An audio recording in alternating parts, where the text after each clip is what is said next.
Welcome to Just in Time series with Vishwadharma. Today we have guests in my home and there is an interesting conversation happened. We thought that it's quite useful to have this conversation in a podcast format. So in this podcast, one of my close relatives, Mani, she is going to join with me in this podcast.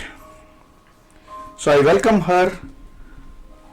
Let's see what kind of questions that she is going to ask me based on the brief discussion that I had this morning. And today being Sunday, I hope this is going to be informative and productive. Hello, happy to be in this podcast with you all. So Vishwa, my question is, artificial intelligence, is it really taking control? And is there any threat to humans? Because we have been living under the assumption of man versus machine or robots versus humans. But that's a myth. It's not about man versus machine or robots versus humans. It is never about that. Then what exactly it is all about? Well, before I explain what exactly is the point about, let me first make something clear to you. Who is creating the AI software programming? Who is developing those programs? Of course, there are some developers, right? Computer programming developers. Software engineers, and there are some developers you are saying, right? So what is the percentage of these developers in this world? Probably not many. It is very less count, right? Yes. So AI programming is written by developers and they are human beings, correct? Yes. Then how can it be man versus machine or robots versus humans? It is not. So what exactly it is then? Well, it is about the smart developers versus the common man. The common man is the whole population who are not working as smart developers. Just for reference purpose, right? Let me call it the common man or the common public, and they are the majority of the population. So it is about smart developers versus common public. It's not about One second, Vishwa. Why are you calling them smart developers? with due respect, we should call them smart developers because there are many developers who are developing thousands or millions of AI applications, not related to AI applications, right? So we have to give the due recognition or credit to the developers who are experts in AI programming. So when there are something like smart cities, smart computing, smart factories, and the people who are developing, we can call them as smart developers.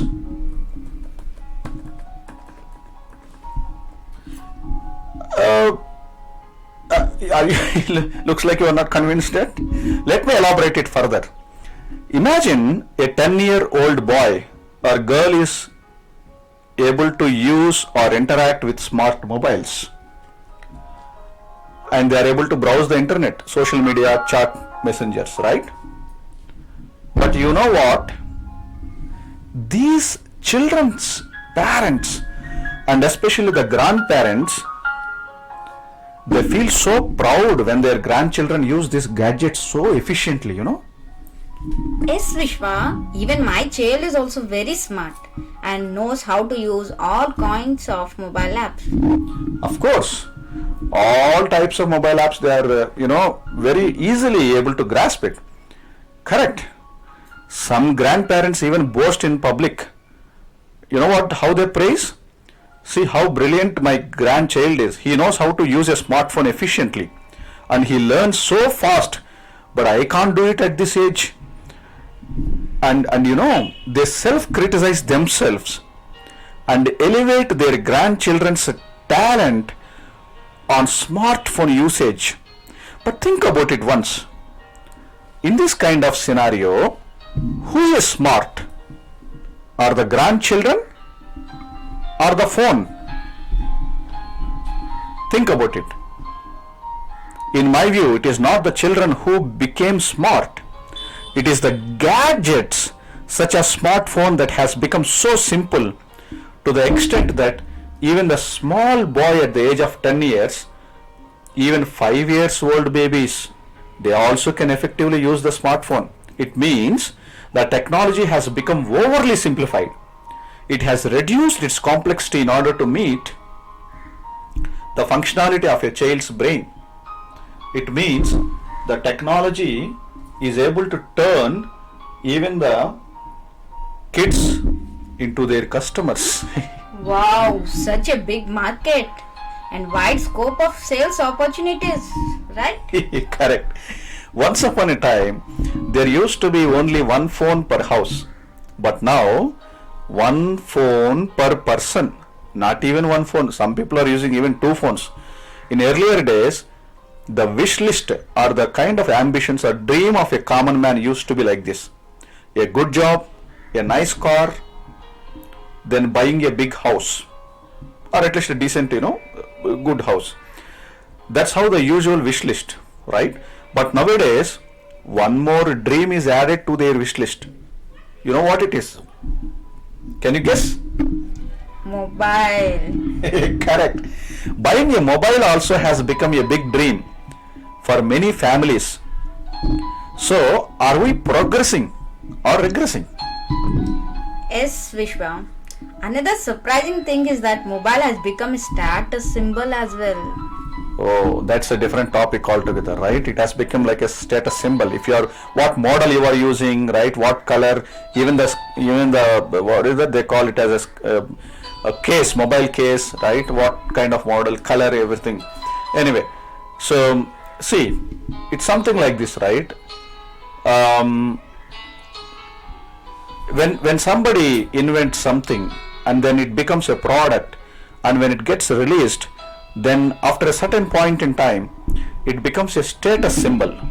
The need versus greed, that gap is blurring, unfortunately. A mindset of repairing is gone, right? Once in 2 years or once in 3 years, people are changing mobile phones like anything. And moreover, changing a mobile, right, is like, it's becoming so burden also sometimes, that it's like shifting a house from an old house to a new house. Well, the mindset of repairing is gone, but everyone is focusing on replacement. So there is absolutely no patience for repairing or even to do root cause analysis. We see a depth of root cause analysis everywhere. Nobody interested to do a deep dives. Everyone is focusing on replacement. When something terrible happens with any product, then instead of getting it repaired, they look for a replacement. Unfortunately, this kind of mindset exists in human relationships also. Replacement is becoming the most convenient thing in life instead of repairing. One day, people will realize that not everything is meant for replacement. Certain things must be repaired in order to function well. Replacement is definitely not the best solution in all cases. Indeed, replacement should not be the first step of the solution. We should always look for repair, and if something is beyond repairable, then we should go for replacement. And by the way, are we really teaching this kind of thought process to our children or grandchildren at least? Let's take another scenario. Playing chess. Playing chess on a computer or any gadget. If someone wins a chess game against the computer, we feel like we conquered the whole world and we feel that we are the world's topmost brilliant champion. Some people even capture a screenshot of the final winning moments of the chess game and share it with people stating that they have defeated the computer. Well, the reality is, you have not defeated the computer or a machine. You are able to outsmart the developer of the chess program. Just the developer of the, chess program, whoever has created the chess. Okay, Vishwa, please tell me, is it really threat to humans or not? I understand. I'm slightly digressing, but yeah. So it's a very sensitive question also, right? So you're asking me, is it really a threat to humans or not? Well, the answer is, it depends, and it's purely contextual. I know you are not happy with my answer, but try to understand this. Right, earlier days, once upon a time, when computers were introduced in institutions, government offices, and the banks, financial banks, schools, universities, right, especially in government offices, they resisted, they opposed it, and they fought against it. But then gradually, most of them adopted it and started realizing its benefits. Now you see how much of comfortable zones it has created. We can book or we can order anything and everything on the internet, right? Everything is at our fingertips. Similarly, AI also like this. Why people feel that it's a threat? Not because of AI, but because of the way it is being projected or presented or publicized or advertised in media, movies, webinars, even in seminars.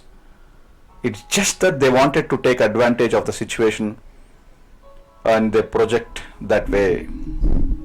I don't think so, Vishwa. If you ask me, I think because of AI, many people lost their jobs. Okay, so I agree with you. It's a bit emotional as well, right? Yes, they lost their jobs, but in reality, it is not that they lost their jobs. They allowed it to happen, knowingly or unknowingly, consciously or unconsciously. But how? Again, it's a very complex question. I'm just thinking. Let me prove this in this way. Let me ask you. You are working for a manufacturing industry, right? And you are very seasoned professional. More than 10 years you worked. So let me ask you, do you like your work? Are you really happy at work? Not really. It is the same routine job. Exactly. If you ask any employee who is working in some corporate company or manufacturing industries like you, right? You ask anybody in any institution, people, whoever is working, just ask them, how is your life? How is your job? Are you happy? You know what their response? It's the same as what you said just now. Well, life is very boring, job is mechanical, routine stuff. I am not really happy at work. I want to pursue this or that, their ambitions, aspirations, etc., etc. So the majority of the people are not doing their job wholeheartedly. It is just their EMIs, bank loans, that are the driving force behind their progress or performance. That's what the trigger, for them to go to office for most of the people. Years after years, seeing their frustration, distress, and the management of the respective companies, they understood that their workers are feeling damn bored at work. They're doing the same monotonous work and there is really no innovation, value for money, for years and years, right?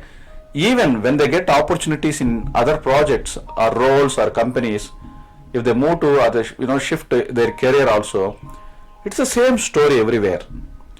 So the management, they approached the software developers. They thought about it, right?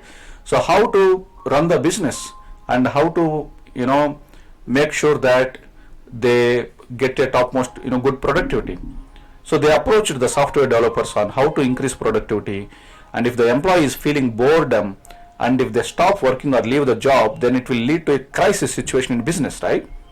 Hence, they wanted a kind of automating. It started with automating small kind of tasks, the routine tasks, using the scripting, programming language, and so on. It started with automation, right? Now, if you do the automation in a more intelligent way, end to end, then that's where the artificial intelligence word can be used. And of course, there are many names for that. But what happened? The super enthusiasts, right? Because when the top management engaged these so-called smart developers out of pure excitement and enthusiastic nature, that those developers started creating the scripts. They started building products. Those products they can perform exactly the same, even better than the employee or human beings. The human beings, I mean the employees who are fed up with their work, right? All that work is taken away by those products. I mean the scripts or automation or AI. Think about it. You might have seen in videos, or maybe you might have visited certain places where the e-commerce big companies, right? Just look at their godown, warehouse, factories, or manufacturing plants, assembly lines. You know how many machines they have deployed, right? The robotic hands and automated forklifts. They call it as a smart factory with almost no human touch. All the basic work is done by the machines automatically. So now tell me whose fault it is, or who is the trigger for all of this? Do you mean all the workers, employees, and all the common men? Of course, it's all we, right? So knowingly or unknowingly, we have been showing disappointment at our work, right? Just like what you said. You spoke about it in your cafeteria, private forums, public forums, with your family members, friends, just like how you explained. Morning you explained also, right? Before this podcast. It's like, so the social media and also with your managers, right? So they all understood your problem, people like you, and then they solved it in their own way. Who has contributed to all this? Well, what is wrong with this? Tell me, Vishwa. Who will like the routine job, boring tasks, mechanical job? Absolutely, I understand. But you needed that job, right? And you are paid for that. And you need that job, right? Don't you need it? But Vishwa, are we born to work? Is it a meaningful life? Working for 30 years continuously in a rat race, sacrificing life and family, and then suffering from plenty of diseases by the time the retirement age comes. Whatever hard-earned money will be taken away by the hospitals. Do we really call it a life? I understand where you are coming from. Well, that is exactly what the management understood. They started solving that kind of problem in their own way, right? And that's how they were able to solve it. We can't blame, you can't blame, or we can't blame that. They started automating your tasks, and they wanted to give you your freedom, and they set you free from those boring routine tasks, right? Now it's up to you to choose and pick the right profession and role that meets your passion, skills, goals, and life ambitions.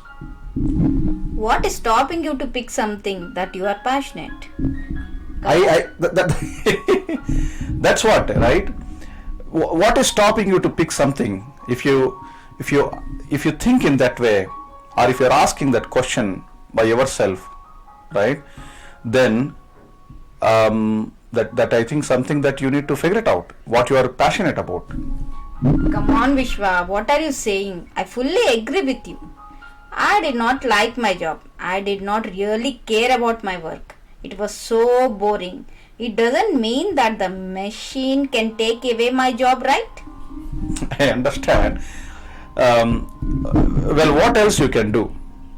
If you are a company owner or a business owner, and if your employee is coming to work with a dull face right? Grumpy and feeling bored, falling sick frequently, and taking sick leaves, and some people even taking planned sick leaves, right? And so much of validation verification is taking place. So what do you do? Okay, Vishwa. What is the solution then? Do you want me to learn AI programming and start building AI products, automation, etc.?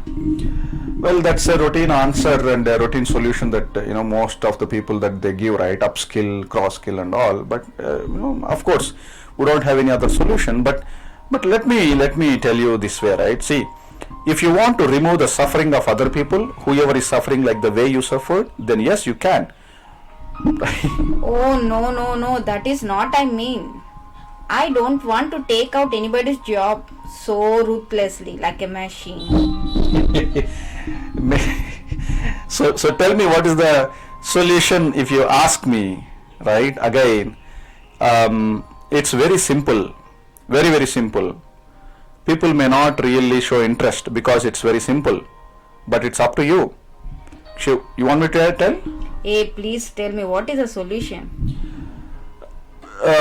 As I said, it's a very simple solution, and people may not really show interest because it's a very simple solution. But since you are insisting, then yes, the solution is to be creative and follow your passion that helps your family and society, making society become healthy, happy, and prosperous. It doesn't mean that you just have to simply, if you are passionate about playing a guitar, doesn't mean that you can just simply, resign your job and start playing guitar and making your family starving for food. Right? That's not what it should be. That's not how it shouldn't be a blind passion, right? So what exactly it means is that if you do the work in such a way that no software programmer, no smart programmer can capture your work and write an algorithm for a computer to automate your job, then you are safe. It means you should show tons of creativity in your work in such a way that there is a human element, humanity, kindness, compassion, and smartness filled in your service, the genuinity, the honesty, right, in your service, in your communication, and in your products, right? So, for example, 10 years ago, this is very important, right? 10 years ago, or let's say 15 years ago, customers were very happy to use IVR codes, interactive voice response, right? So they were very happy to receive the answers from a chatbot. They were so happy to ping the service desk chat agents, the automated chat agents. But what is the situation now? Do you know? Yes, I really hate it. Even whenever my Wi-Fi is down, sometimes it becomes so difficult to reach them. We have to go through their chatbots first. The chatbots do not really help at all. Absolutely. Once upon a time, right? These people were so fascinated by this, chatbots. But most of the customers, even I hate it. They just simply, so mechanical, right? Like humans, they are looking for not only myself, most of the customers hate it. They are really looking for a real human agent and not a robot agent to receive their queries or complaints, especially in service desk. If it's related to a complaint through service desk, right? No customer is willing to talk to an automatic chat bot, no matter how creative your bot is, right? And how much of AI you have loaded in that, customers just hate it. Because it's a simple thing, right? We want a human response. They want a human response, right? We need a human voice, a real human touch, and a perfect human experience. There's something called customer journey mapping, a beautiful concept that most of the customers are really looking for such kind of models. Customer journey mapping. And CX, it's called client experience, client advocacy. These are the things that, gaining more momentum. There are a lot of great articles on these, and even the research papers. That's the best example. So find ways to make your own work creative. Present your work in such a way that your management see your face, recognize your mind, your brain. If they see a tool's brain, tool's work, tool's output, and if the tools are taking credit of your hard work, then you are lost. Do you understand? So whenever you use any software, any smart intelligent tools, make sure that your brain is reflecting there and just not the tool output. This reminds me of a quote: a fool with a tool is still a fool. Right? So be intelligent and don't make the tools as a hero. You be the hero and let the tool be your servant. You don't be a slave, or you don't need to be a servant to your tool. That's where nowadays people are not calling robot as a robot. It's not robot, it's a cobot, collaborative robot, right? So we say that it's not about human versus machine. It is augmented intelligence, people call it as augmented intelligence or assistance, all that, right? So of course humans, they don't really see, first of all, humans, they don't like others showing a dominance, right? So be it a machine or any human, right? That's a human nature. Well, human mind has got unlimited potential. Why some of the human beings, the smart developers, able to create products that are able to perform all the common tasks of an average worker? Think about it.